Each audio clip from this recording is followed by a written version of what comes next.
Well, welcome back on the program. Our next guest joins us virtually, Dr. Obasi Chikezie Uzondu, a consultant public health physician, SEC Guide of Public Affairs Analysts of Nigeria, Enugu State Branch. Hello, Dr. Obasi. Good morning to you.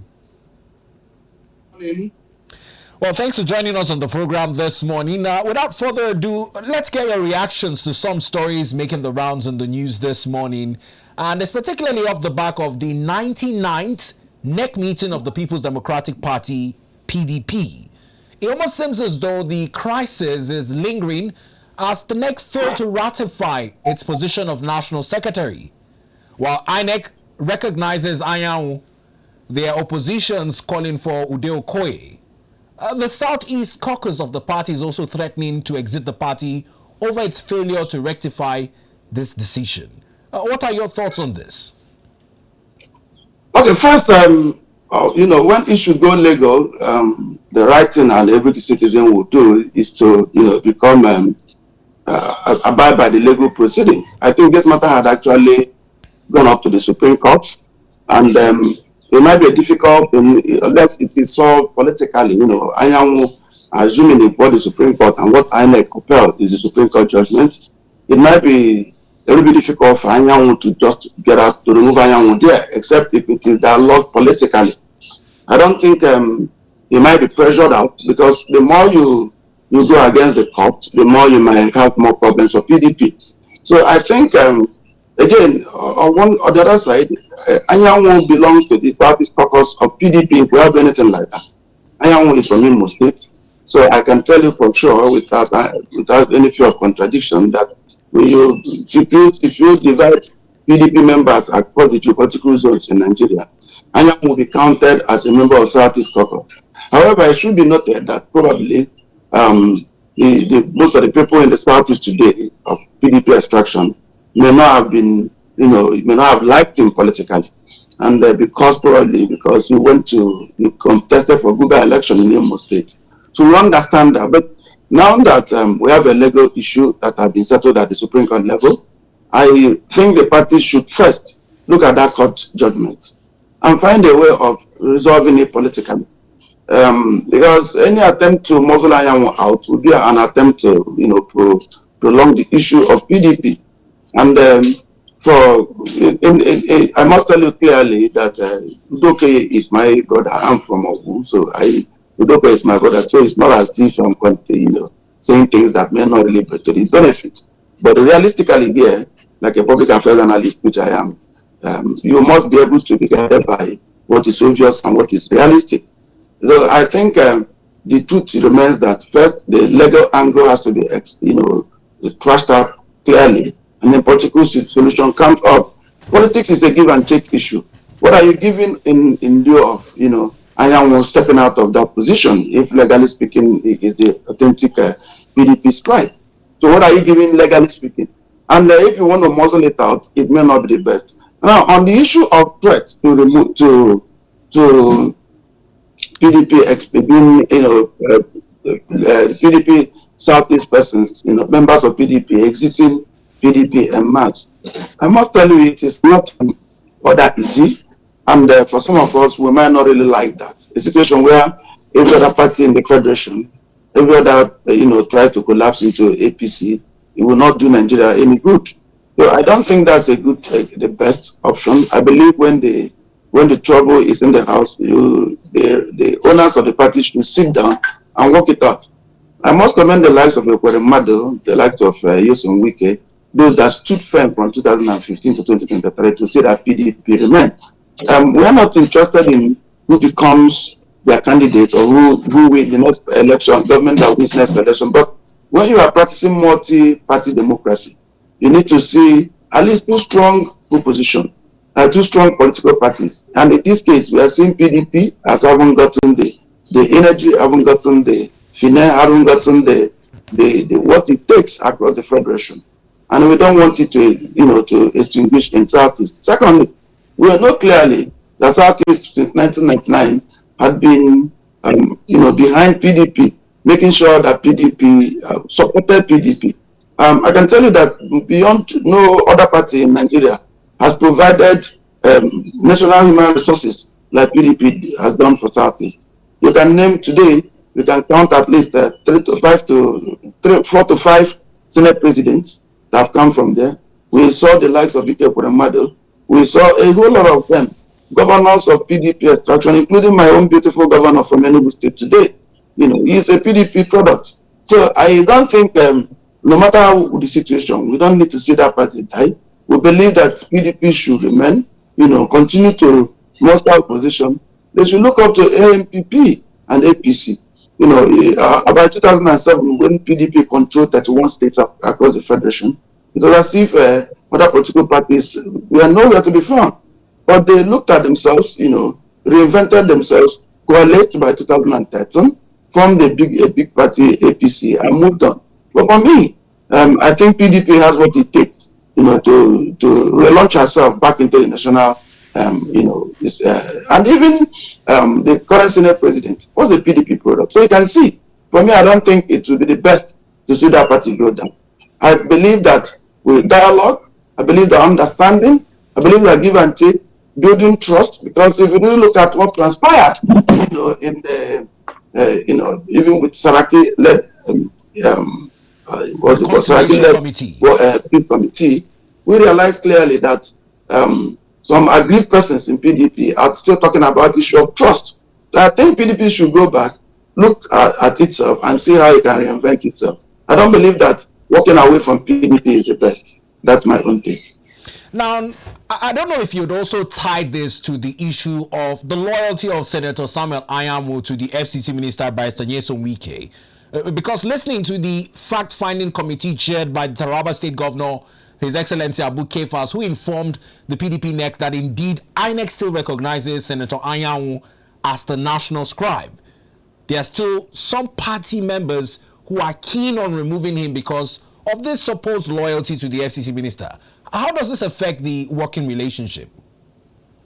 No, the issue of loyalty of Anyanwu to FCT minister is not something that is in the dark. It's an open issue. But you should know clearly that members of political parties have their own leanings. Just like every association, people would have their friends. Anyanwu is a friend to Barrister Nyesom Wike. I cannot take Barrister Nyesom Wike out of the equation of PDP. I must tell you that. And for free, anybody that cares to know, it doesn't really matter your political leaning. You give credit to Nyesom Wike. The likes of Nyesom Wike, I mentioned earlier, the likes of Okoremado, the likes of, some of them stood firm. They remained Adam party members from 1999. So they understand clearly the political structure of PDP. And I believe clearly, again, that people who are trying to get their position to be recognized are entitled to their own opinion. Remember, politics is a game of interest. Who gets what, when, and how. So there must be this back and forth. There must be this infighting. It's a healthy infighting, I must tell you. Because at the end of the day, the party will be supreme. According to PDP, say power to the people. The party will remain supreme. The party organogram would actually recognize whoever is legally, organized as the party flag bearer.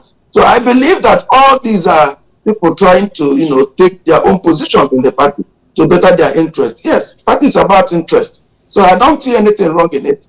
And I believe clearly that Anyanwu is not because Anyanwu wouldn't be caught up there's the problem in party, jetting his old friend Wike. And I must tell you again, soon as PDP will have our own national convention, which will avail every other person opportunity of bringing up a national secretary. We understand clearly how this, why the position of secretary is important, prior to national convention, because he controls enormous powers. And I can tell you that the fight to get some bites of PDP is what the governors are doing. And I must commend them. Some of those opposition, those that are actually moving, to get their own bites within PDP. I must commend them because you don't become a loafer, you don't take handouts if you come to a political party. So they are putting up a good fight. And at the end of the day, consensus will be reached. Compromises will be made.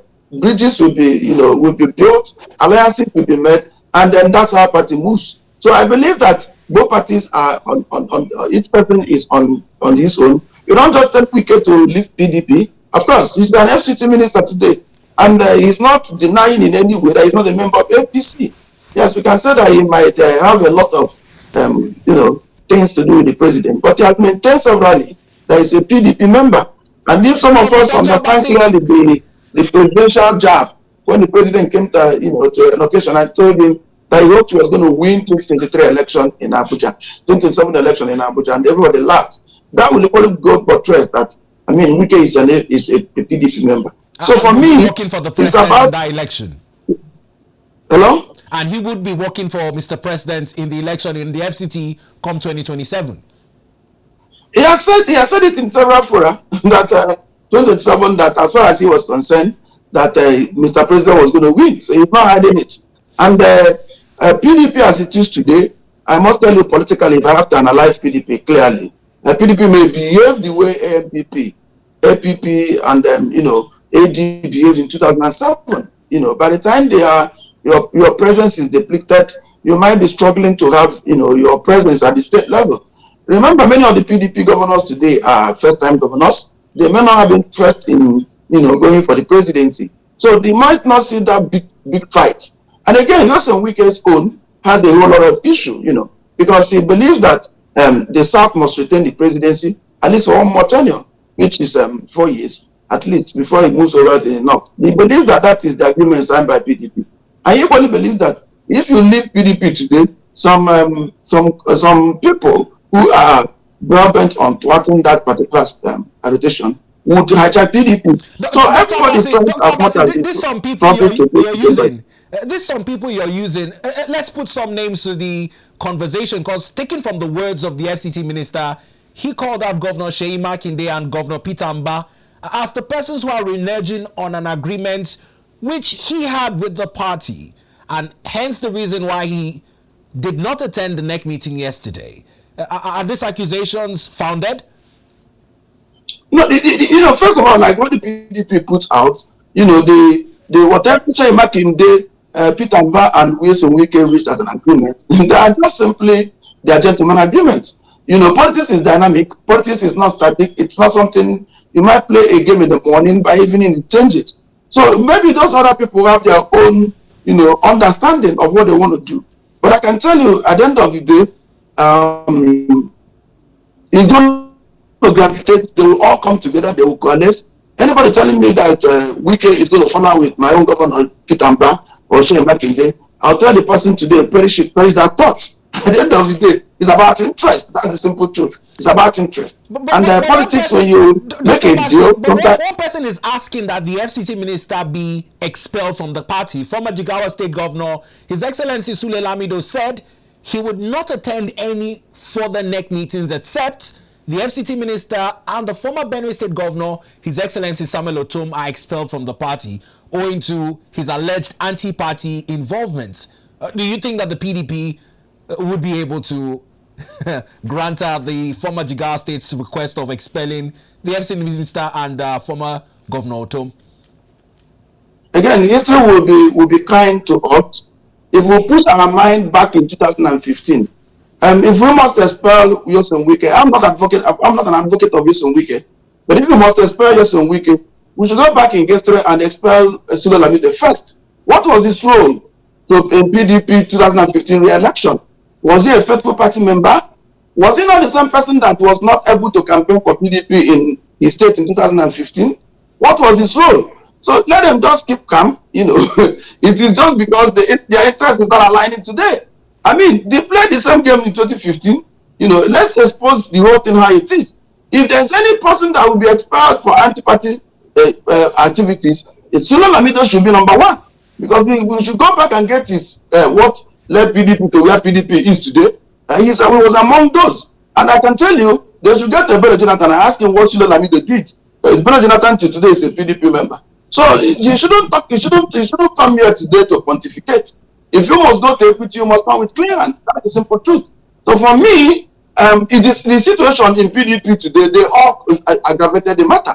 If when PDP, they have all spoken of their, with their loud voices to say in 2015, 2019, 2023, that power should move according to PDP to the south and microzone into southeast. Would we have all these problems? We wouldn't have gotten all these problems we're having in PDP today. It's because they were all quiet, believing that the whole thing will work in their own favor. And then just some weekend felt that, look, this is a party I built. I wouldn't allow people to push me out of the party and probably hand it over to Elijah Chikezie. That's the simple truth. So everybody is transforming alliances. Forget the point they are coming from. So Sulaiman is feeling, feeling that with Nyosom Wike on that place, they may not have hold of the political party. And that's a simple truth. And I can tell you, it might be a difficult task. It might be a very difficult task. Anybody who is a good political pundit, thinking of expelling what's his name, Wike to the out of PDP. The person who will dream of that actually might have been, if you ask me, I would say the person might have been paid to destroy PDP. That shouldn't be on the card today. He who is on the ground does not fight a terrible fight. PDP today needed first of all to galvanize herself, see whatever remnant is remaining in 2027. If by God's grace they're able to clean back the presidency, fine. But if they are not, they should be able to count their blessings after 2027. They don't need to go into balkanizing themselves the more. The more exposure you do in PDP today, the more you balkanize PDP. And that will not be good for the party. That will not equally be good for politicians in Nigeria. And it will, by extension, it will not be good for Nigeria as a whole. I've always maintained that the party that has the highest number of structures, human resources across the federation today, the party that has one of the greatest number of faithful, that people that believe in PDP in the party are PDP. Take a look at the last election. PDP had party agents almost across every polling unit across the federation. That party is huge, and I believe that the party should be able to understand that between 2015 and probably 2027, they've got some issues not right, and they should be able to recalibrate themselves and launch themselves back into governance, but not balkanizing themselves. They should understand that the opposition and those that are in opposition should be able to unite, make little of their differences and not exaggerate their differences. That's the way I look at it. Now, Dr. Obasi, the PDP in its NEC meeting also had strong comments for the APC government under President Bola Ahmed Tinubu. They lamented over the spate of insecurity and economic hardship, and they also accused the APC of leading Nigeria into a purported one-party state, with certain defections rocking the party. What do you make of this position as convened in the communique by the acting national chairman, Alhaji Umar Damagu? Damagu should just go and he should drink his good tea in the morning, and then forget what he said. I think they are deceiving Nigerians. I must tell you. What is more one party system than what President Olusegun Obasanjo did? Are we not? We are kids. Even if we are kids, at least we were able to galvanize and get history correct. What happened in 2003 election? What happened in 2007 election?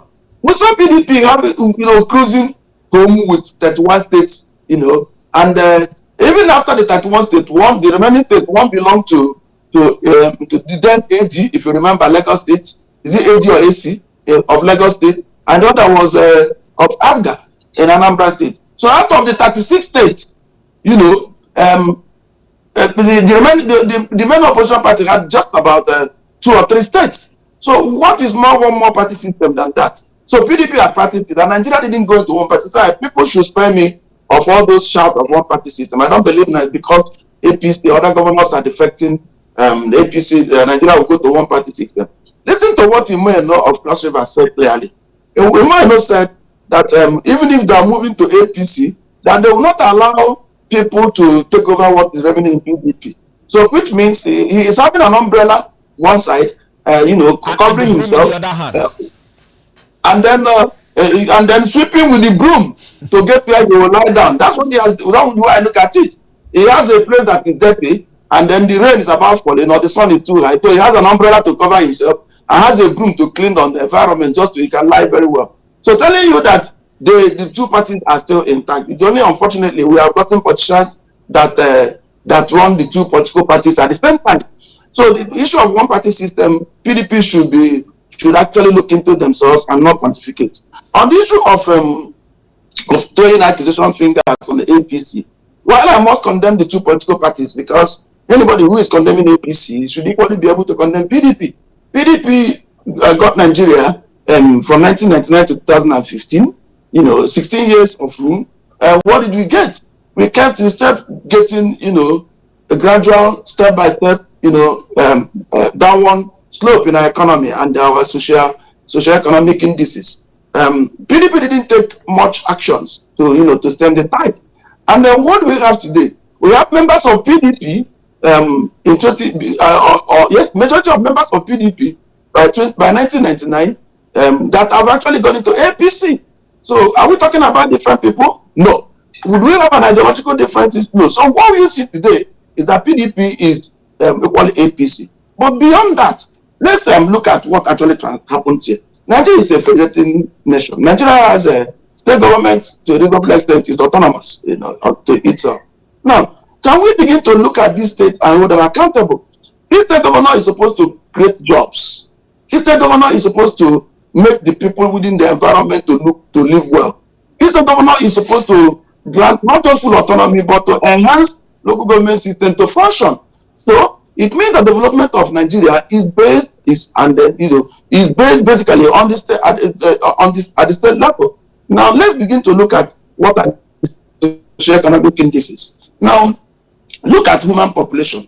How many of the states of PDP today can boast to tell us that the number of children that come out of their secondary school each year, that they provided the equivalent of that job?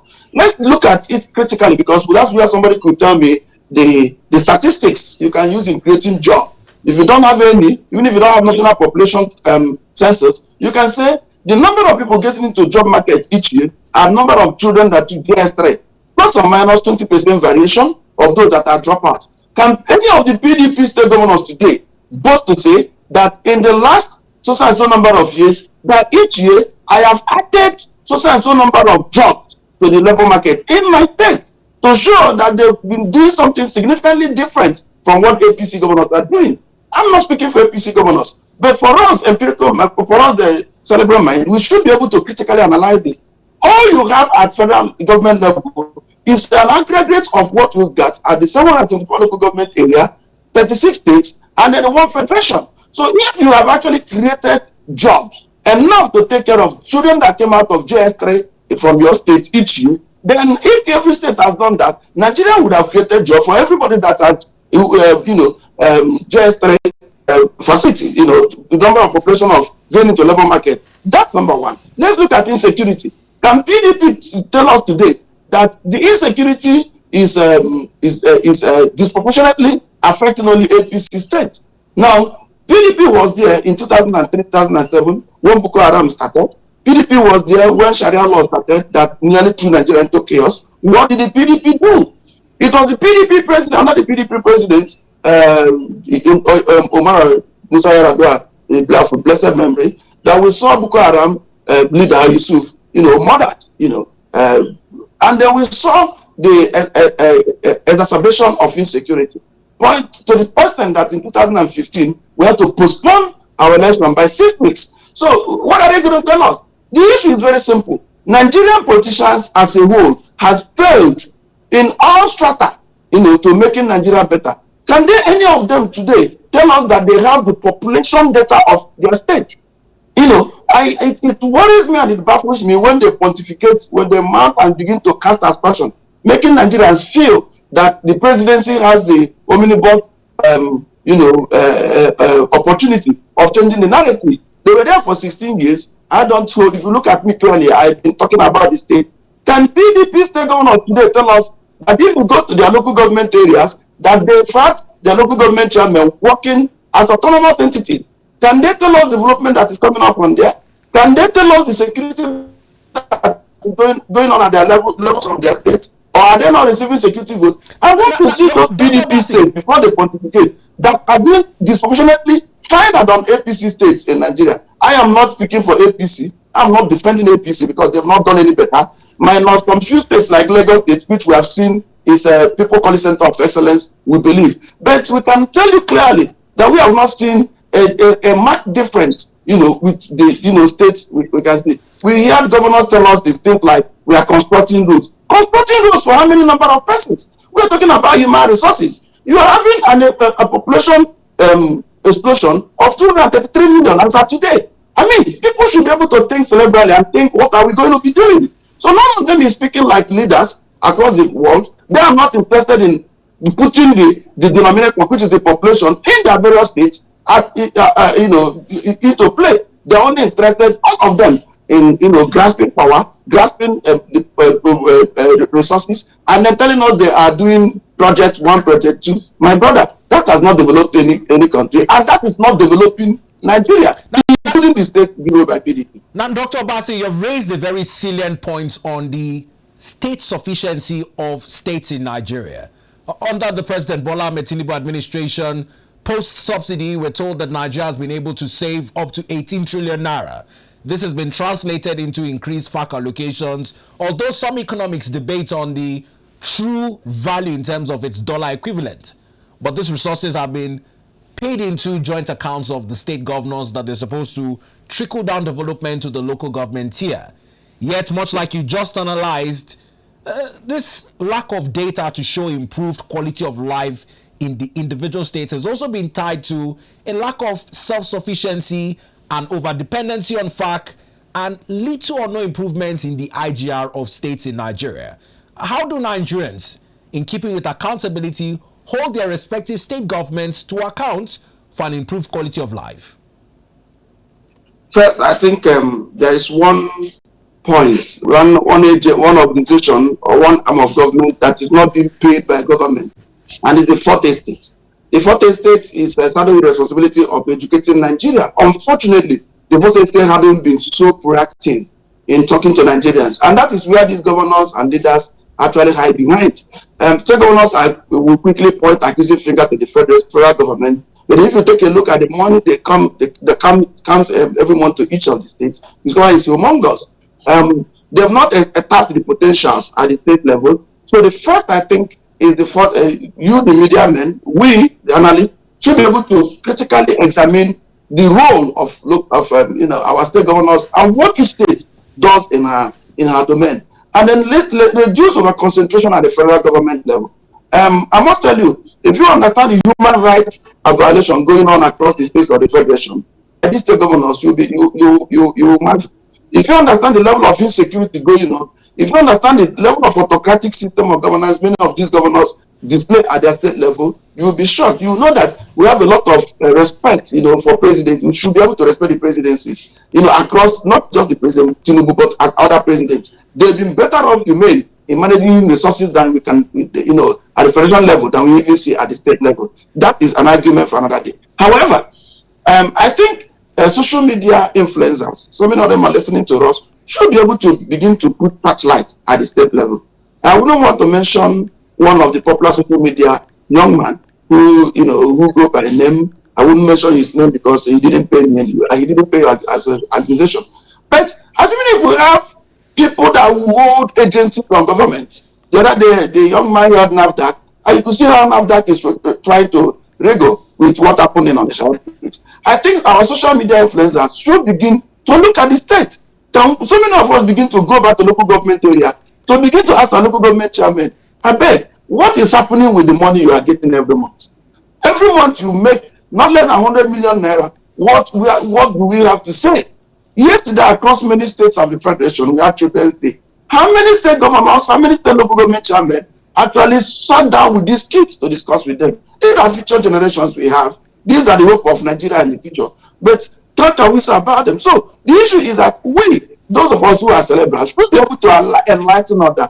We should make the issue to be an agenda, with our topics. We shouldn't be discussing only the federal government. We should begin to put satellite beams on our states and understand that a lot is going on. And without our local government areas and states developing, the nation cannot develop. I always maintain that your primary health care, your environmental health, your agriculture, your primary school, your feeder roads in the rural areas are jobs of even potable water are domiciled within the enclave of the local government area. What have we done to ask our local government chairman, what are you doing? So if we understand it and channel our energy towards the local government areas, the state government, I mean, it will do us a lot better. But what the state governors and the local government chairman have been doing is to divert our attention, to asking the presidency question, and then allowing them to escape scrutiny of the public. Now, on the issue of local government autonomy, despite a Supreme Court judgment granting financial autonomy to local government areas, the issue of joint accounts seems to be unending. Although CBN has mandated local governments to open dedicated accounts with them, compliance has not been forthwith.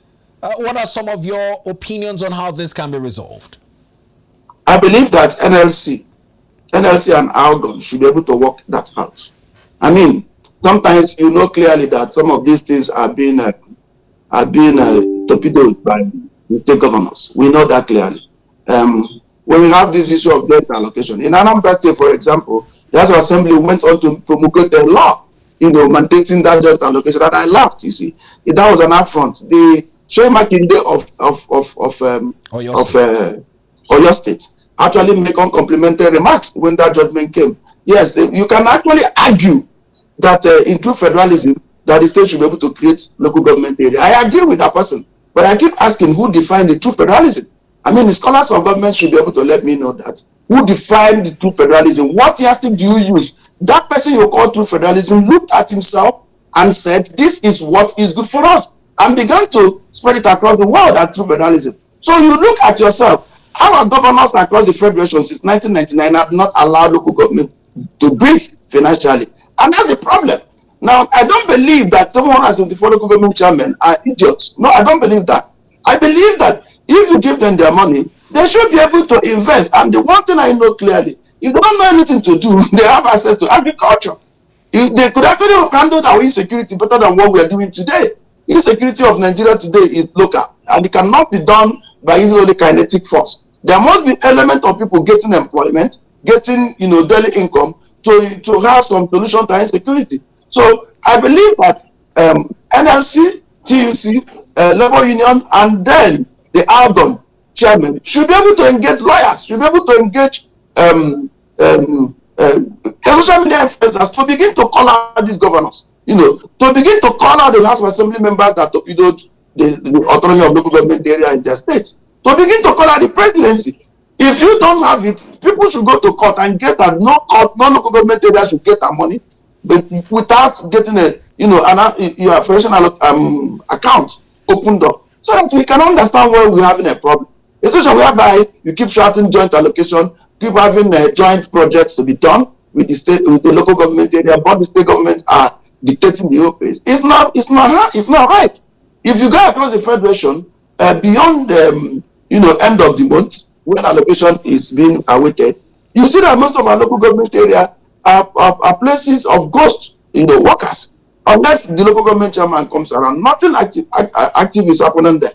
So I believe that we should equally begin to talk about that at our level. However, like I said, the National Assembly, the Algon members, because Algon primarily is the body of local government chairman across the federation. They are the primary concern. They should be able to liaise with NLC, liaise with lawyers. There are what I think they are activists as lawyers who should be able to help us. And for so many of us, we should be able to bring that to the front burner and then be able to replay it as often as possible. Remember, the role of the media is to set agenda, and this is not coming as an agenda that will be set. We all focus on the presidency, which actually is not the best for us. Now, still on State of the Nation, the issue of insecurity is rearing its ugly head again with the resurgence of Boko Haram. And we've seen the Borno State governor making headlines quite recently, calling for interventions. The presidency, in response, has approved the arming of forest guards to help with this. But still on the need for a national security summit to also speak to respective forms of insecurity across different regions of the country. In your assessments, how is Nigeria faring in its fight against terrorism, banditry, and insecurity? The most foolish thing I've ever seen on earth and I would always remain to be seen, I need to be quoted here, is a government spending millions of dollars army to kill fellow citizens of the country. It doesn't make sense to me, honestly speaking.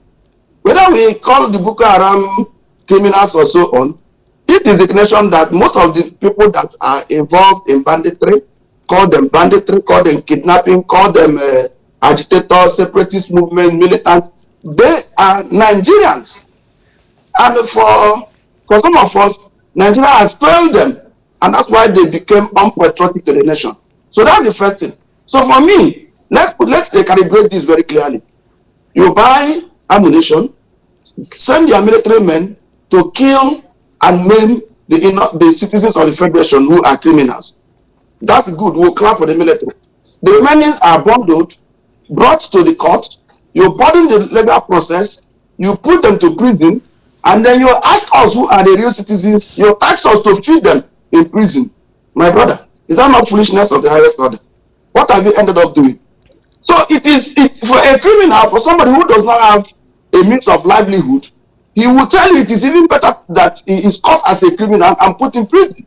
Because some of us who are good citizens, they will use our taxpayers' money to feed them in the prison. They will give them house, they will give them water, they will give them health, and now they can actually give the National Open University, can actually give them education. So, does it make sense? No. So we go back to the fundamentals. There are two aspects to this. What are the determinants and drivers of insecurity? Like I mentioned earlier, one is poverty, inequality in the system. You look at the social demographic data. How do the average Nigerian youth coming up to the age of 15, what does he look at Nigeria? Does he see Nigeria as a place where his potential can be harvested? Psychologically, I can tell you no. The answer is completely no. You see people who cannot feed once in a day. Why you see somebody like, I think there was this video allegedly said that Zamfara state governor had bought a BMW of 2025. I didn't go there to verify, but it's an alleged video. And if that is true, and even if the video is false, what effort do you use, to debunk the story? When you see this, would they feel good in a country where they find it difficult to feed? Now, when Boko Haram just offers them opportunity of feeding them at least 3 times in a day, they are conscripted, they are recruited. And that is how you get majority of these are members. Let's begin to rewind back to 1976, 1977, when Nigeria had money. Did we hear of Boko Haram? Did we hear of insurgents? The answer was no, because Nigerians have faith. Today we have 230 million Nigerians. Have we got any summit to think of what we do with this population? We have population of Nigeria between 18 and 65, so more than above 60% of Nigerians. These are active people that are productive. So how many of them can actually feed 3 times in a day? Look at the minimum wage, $46 per equivalent of it. Where on earth do you have people with such poverty-stricken economy, such inequality that you don't have banditry criminality? What do we do? The first is not just to get forest guards. What are you doing with forest guards?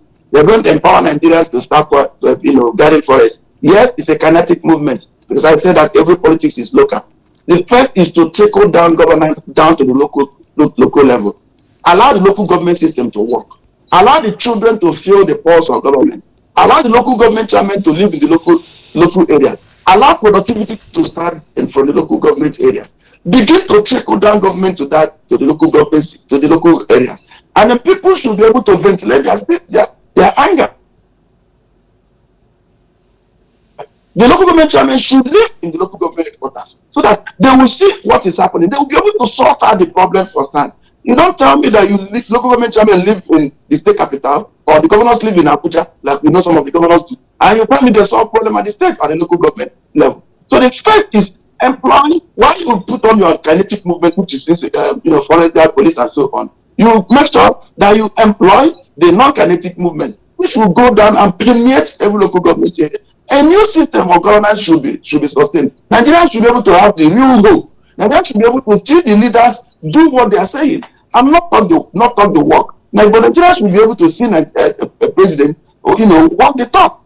That's the way I look at it. With that hope, you could see that we begin to refrain. Now, if we begin to recalibrate this issue, because somebody might tell me it's been influenced by foreigners, I want to agree that's an external issue. That person may have a point. But let's look at Southeast, for example. Cybercrime, the part of Nigeria, not Southeast. Cybercrime is something on the increase, affecting many parts of Nigeria.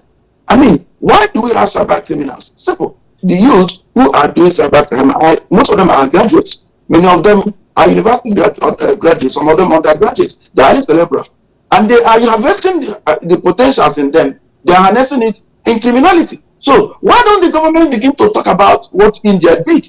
Beginning to have a turnkey solution in our cyber space. Why can't we begin to get these youths, since they are in tech world, what are we doing in tech world?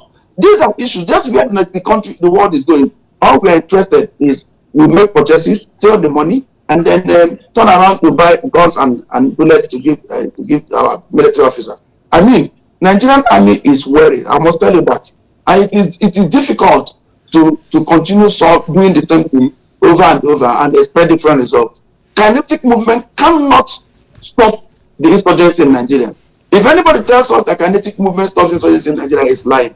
And if only goes a positive feedback to those producing those arms and ammunition. We are importing them. So at this given point in time, they are ready to sell to you. And what do? Once they see that you're not getting non-kinetic approach to it, they'll end up even helping to stir up the insurgency. We know that a lot of countries are involved in insurgency in the Sahel region.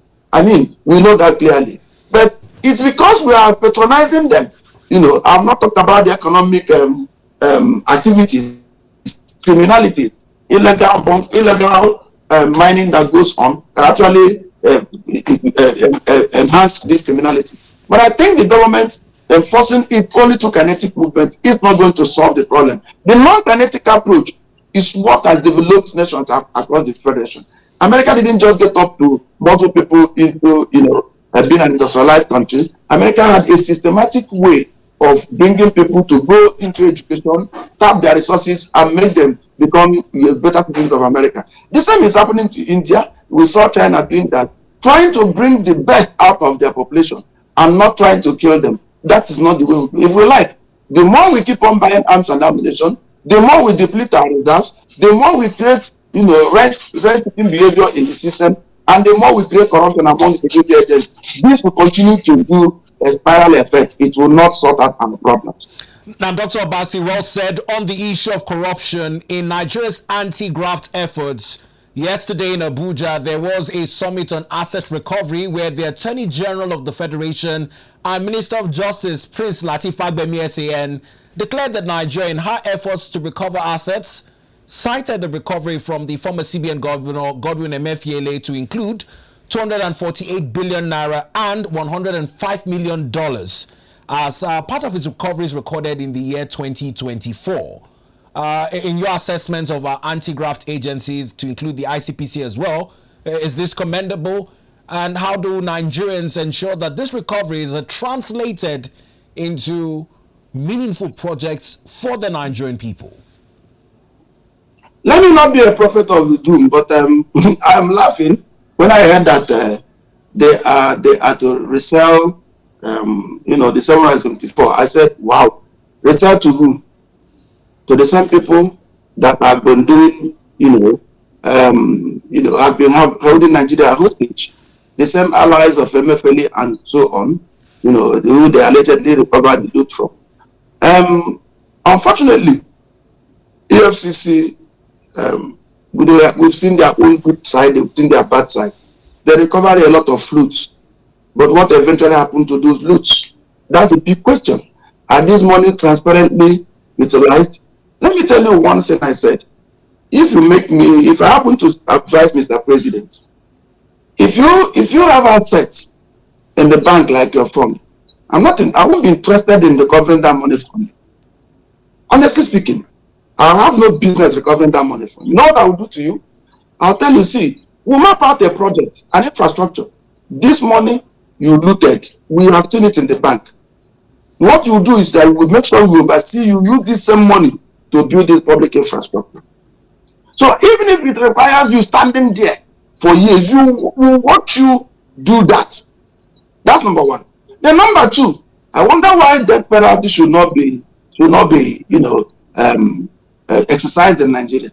I mean, when we talk about 774, 750 something duplexes, I can tell you that those duplexes can form not just a village, but I mean an elite village.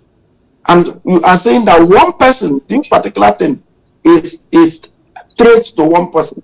I mean, that person must have gotten a psychiatric problem. He is not normal. Because in the first instance, what are you doing with this in Nigeria as far as this country is today? For me, Nigeria should be able to begin our death penalty. People should be staked on the drum and killed. It doesn't matter the human rights we are talking about. Look at China that is exercising it. Can you see this quantum of loot in China? I mean, for us that are Christian, we say we cannot continue to live in sin to abide by God's grace abound. No. If people are psychotic that they could loot to that extent, then the national government should equally authorize that they will be publicly executed. And I can tell you that becomes a deterrent effect. If you mustn't tell them to do that job, then totally, some of these loots could actually be converted to public assets. I mean, National Housing Fund is there. Can the poor Nigerians who are poor be seen to have benefited from such? Can they be said to, even if it means buying up those things through National Housing Fund, and then amongst them, even if they get it one room, two rooms, then they feel the beat of what the poor rich man is having in Nigeria. But for me, at the end of the day, reselling those properties back to people we do not know, or sharing the money or utilizing that fund without having us to say this is exactly what the project, this money is utilized. I don't think it does Nigeria good. It only encourages Nigerians. Now, the judiciary system is not left, cannot be said to be left out. We saw a person being accused of, embezzling pension fund, and he was not allowed to walk away, from the prisons on voluntary payment of some few amount of money. I mean, that's not right. Then we see issues of cases that linger over the years. MFL matter trial has been going on for many years. Why don't we expedite actions? And Nigerians will see to the extent this judiciary will be transparent. So for me, I'm not so much impressed with what they're saying, because previously you see loots have been recovered, and then what happened to those loots? We saw a lot of them. So for me, I don't it's not something that is welcome. I want to see that people, when you recover some of these loots, use it to build monumental national infrastructure. If we recover a certain amount of money from a person and you are using it to build road, name the road. If it is Mr. A road, name it Mr. A loot road. Let Nigerians will always remember that the man looted the money and it was recovered and it was built using his money. That he was a thief. And his children will be, every other person will be ashamed that money was utilized in building, that his father was called a thief. Let Nigerians know who is the thief. What tell us you recovered money, and tomorrow those people will go back to their houses and become lords and mayors in their enclave, because one way or the other way, the money gets back to them. What happened to Alamin Sayas loot? What happens to James, is it James Ibori loot? I mean, those are not right. If you are using that particular money to build a road, infrastructure, build school, you call that school's name Mr. A's loot school, name the school after Mr. A, and call it Mr. Thief. Nigerians will know that this particular building was built using the money looted by this person, and it will go down our history, and our children will know that when you are a thief, you will be remembered as a thief for the rest of your life. Well, Dr. Obasi, very vehement and interesting opinions and takes on the issues. In closing, I'd like to get your thoughts. One man who has been dubbed a sort of a messiah, lauding his expertise in his field, is the African Development Bank's president, Dr. Akinwumi Adesina, whose stewardship is coming to a close. He spent a decade as AFDB president. Just this morning, he was thanking the federal government and also reiterating some of the funds he's been able to attract to Nigeria to spur developments in our Greek sector. How would you assess his performance and stewardship as AFDB president? And do you have any candidates you would hope to take the step of leadership after him? No, you see, first of all, I must be kind to President Buhari, for finding it worthy, supporting Addition in 2015, to becoming the African Development Bank executive. And we've seen that over the years, Additional had shown that he is a core African. And for some of us who may not really understand what transpired, we saw when the re-election of Additional came, we saw the pressure mounted by especially America. I think Trump was the president then, to make sure that Additional was not re-elected. And we saw Nigeria had to play some diplomatic roles to make sure that Additional returned there. And over the years, we've seen the AFDB, FDB, work if the top. We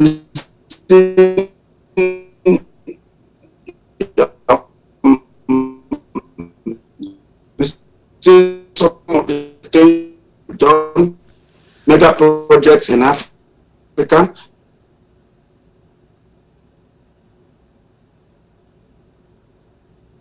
Making sure Africa got rid of COVID-19.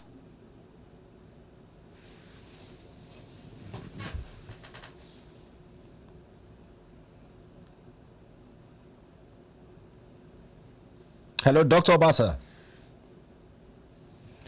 Well, it may seem as though Dr. Obasi Chikezie Uzondu's network has interrupted and stolen the best part of the conversation as he was looking to give his commendations and appreciation of Dr. Akinwumi Adesina's tenureship as AFDB president. It's been over a decade since he assumed the helms of affairs as the top executive of the FDB in the last 10 years. Well, Dr. Akinwumi also in a message to the federal government has thanked them for their support over the years, highlighting over $500 million he's been able to attract to Nigeria in particular in terms of interventions over his time as a steward in that regards. But big debate on who would be the next candidate to fill the shoes of Dr. Adesina following his exit. In the coming days, would also highlight some of the key interventions of the FDB. Quite recently, rural electrification projects were part of its top focus in the recent times. But this is as much as we can take on the program this morning. We want to also extend our appreciations to Dr. Obasi Chikezie Uzondu for taking out time to lend his thoughts with us on the program in reactions to stories making the rounds and on the state of the nation, where he has charged state governors to also get actively involved, stating that if we are to practice true federalism, the quality of life of Nigerians should not be dependent on just federal government policies alone and the buck of blame passed to the renewed hope agenda under President Bola Ahmed Tinubu, but Nigerians, the media, and influential persons on social media ought to join their hands in holding government at the state and local government levels accountable. Well, this is as much as we can take on this current affairs-driven dialogue. We'll take a break, and when we return, we'll be joined by our Abuja sports editor for ADBN Sports at 10.